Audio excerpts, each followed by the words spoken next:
I was 32 when I first put on the gray uniform of a cleaning lady, the kind that made me invisible the moment I stepped into a room. My name is Elena. Once I had dreams like anyone else dreams of teaching, of writing, of living a life where my words mattered. But life has a way of turning laughter into silence. After my husband abandoned me with nothing but debts and a sick mother to care for, I swallowed my pride and took whatever work I could find. That's how I ended up scrubbing the marble floors of a corporate tower where no one bothered to learn my name. Every morning I would mop the corridors while men in suits brushed past me, their perfume sharp, their shoes clicking on the tiles. They never looked me in the eye. To them, I wasn't a woman with a story. I was just a shadow with a bucket. And maybe for a while I believed that too. The CEO of the company was Alexander, a man in his early 40s. Tall, with the kind of cold confidence that came from money and power. He moved through the building like a storm, trailed by assistants who scribbled down his every word. I had seen his face on magazine covers, read about his business deals in the papers. But in person, what struck me wasn't his wealth. It was the cruelty in his smile, the way he seemed to enjoy reminding others of their place beneath him. One afternoon I was wiping down the glass wall of the conference room when Alexander walked in with his entourage. They were speaking in English, fast and sharp words I only half understood. When his eyes flicked toward me, there was amusement there. He placed a stack of papers on the table, leaned back in his chair and said almost lazily, "If she can translate this, I'll give her my salary." Laughter erupted around the room. The joke wasn't about the papers. It was about me. The heat rushed to my face. My hands trembled as I gripped the rag tighter. I wanted to vanish, to melt into the glass, to pretend his words hadn't cut so deep. But I understood them perfectly. They weren't laughing because I was incapable. They were laughing because they thought I was less than human, undeserving of even the chance to prove myself. I lowered my eyes and kept cleaning, but inside me something cracked. That night, I sat on the edge of my narrow bed, staring at the ceiling of the tiny apartment I shared with my mother. His voice echoed in my head, "If she can translate this, I'll give her my salary." He thought it was funny, a harmless jab. But to me it was a reminder of every time I had been made small, every time life had told me I wasn't enough. My husband's betrayal, my father's disappointment, society's cruel disregard, it all boiled up inside me. And for the first time in years, I didn't just feel shame. I felt rage. I had studied languages in university before everything fell apart. English, French, even a little German. Those years weren't erased just because I now carried a mop instead of books. I knew then that Alexander's laughter would not be the final word. If he saw me as nothing more than a joke, I would show him how dangerous it was to underestimate the invisible. The seed of revenge took root that night. I didn't know yet how or when, but I swore to myself that I would not die as a shadow. I would make them see me not with pity, but with fear. I waited until the right moment. The next week, Alexander held a meeting with foreign partners, a closed room full of men who thought the world bent around them.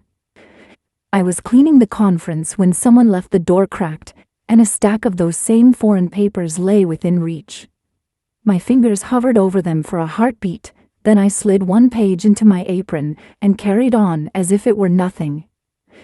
That night, before anyone else arrived, I sat at the little table in my apartment and read every line by the yellow kitchen light. The language was unfamiliar at first glance, but the structure and some loan words were recognizable. Years of study and a stubborn memory stitched meanings together, where others would have seen only ink. Words became sentences, sentences became context, and the shame I had swallowed for years turned into a steady, cold confidence. If he wanted a show, I would give him one, but on my terms. When I walked into the conference room that afternoon, the laughter hit me like a wave. Alexander was in full theater mode, tossing his offer like a coin to be grabbed for sport. He expected the kind of spectacle his money always bought: surprised faces, nervous applause, a pat on the head for the poor girl who had tried. I stepped forward anyway, because the alternative, silence, felt worse than any humiliation. I picked up the paper, sat in the empty chair, and read aloud the gist of the message. The room fell quiet in a way that felt almost holy. Laughter died in mid-air.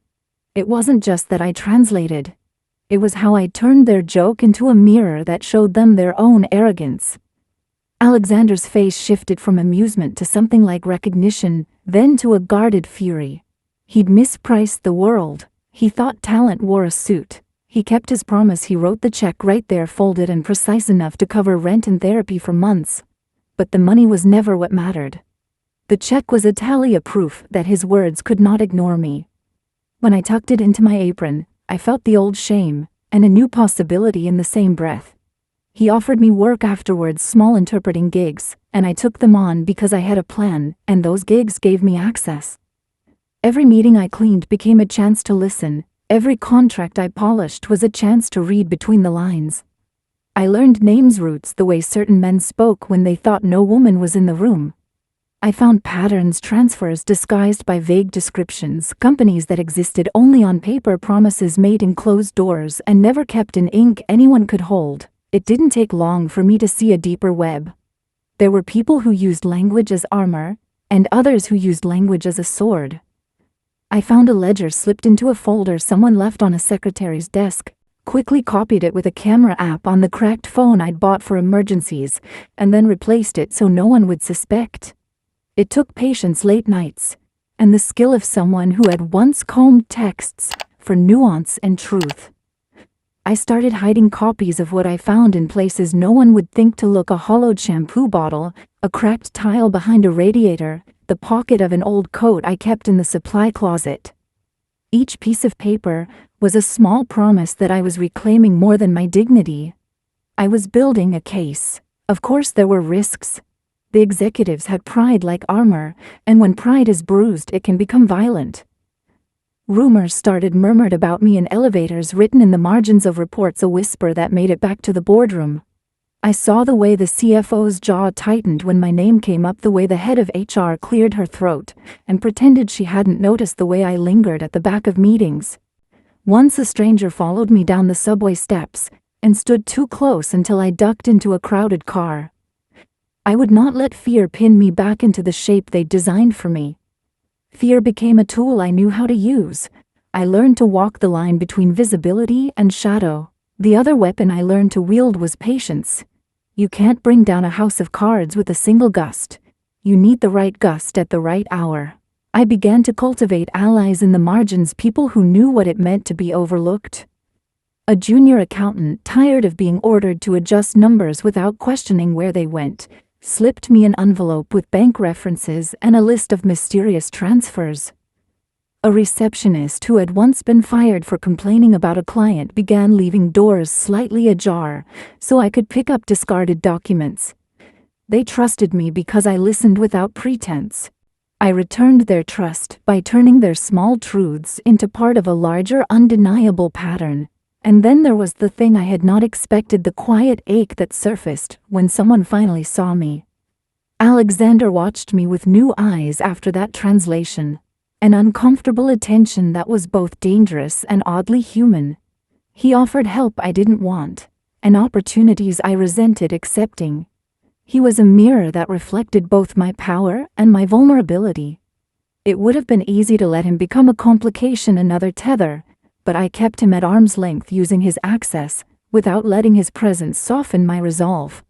I had learned the hard way that closeness could be a weapon in the hands of a man who'd never known the cost of being small. My plan matured into a shape I could recognize. Evidence in hand, allies at my back, a calendar of meetings where names and faces would be in one room together. I began to imagine a single night where the truth would not be whispered, but shown. It would be a night when men who trafficked in contracts and quiet threats would see their own names in cold type, when the laughter that had punctured my life would become a silence that spoke louder than any apology. Revenge, I decided, would not be a scream, but a reveal. It would be surgical, precise in public, and when it came, it would be the end of being invisible. The night came dressed in velvet and glass.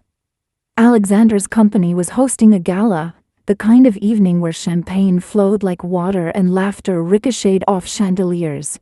Politicians, investors, and executives filled the hall, their voices blending into a roar of wealth and self-importance. I walked through the crowd in my plain black uniform unnoticed, carrying a tray of glasses.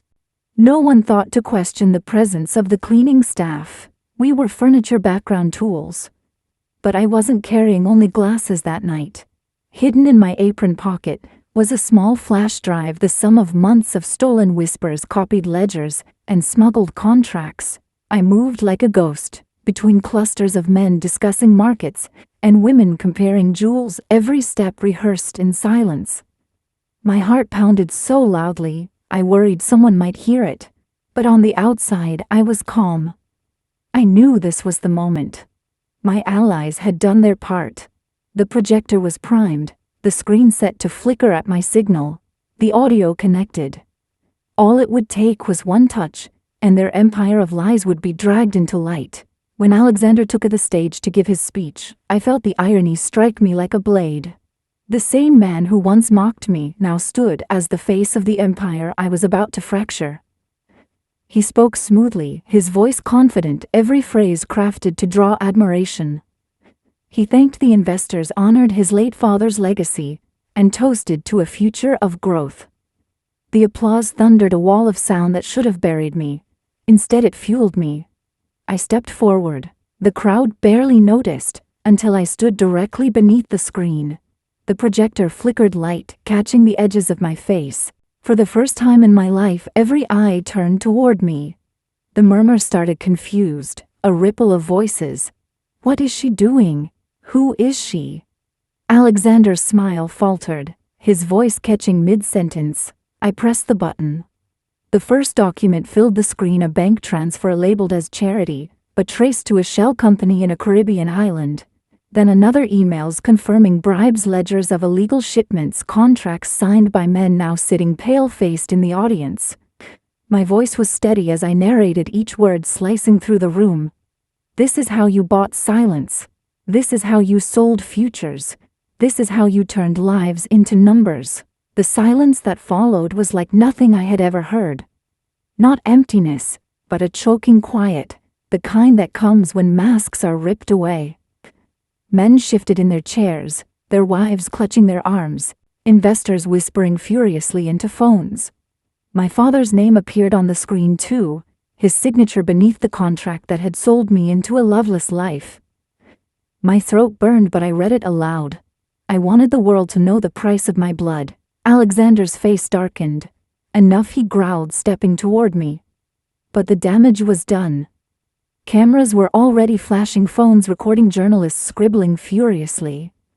Security guards looked at one another uncertainly. They weren't paid to silence truth when the whole world was watching.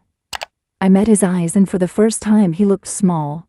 His arrogance shrank beneath the weight of exposure. The crowd erupted, shouts, gasps, a scramble of powerful people trying to claw back their dignity. But I didn't stay to watch the chaos. I turned, walked through the crowd, as they parted like waves, and stepped into the night.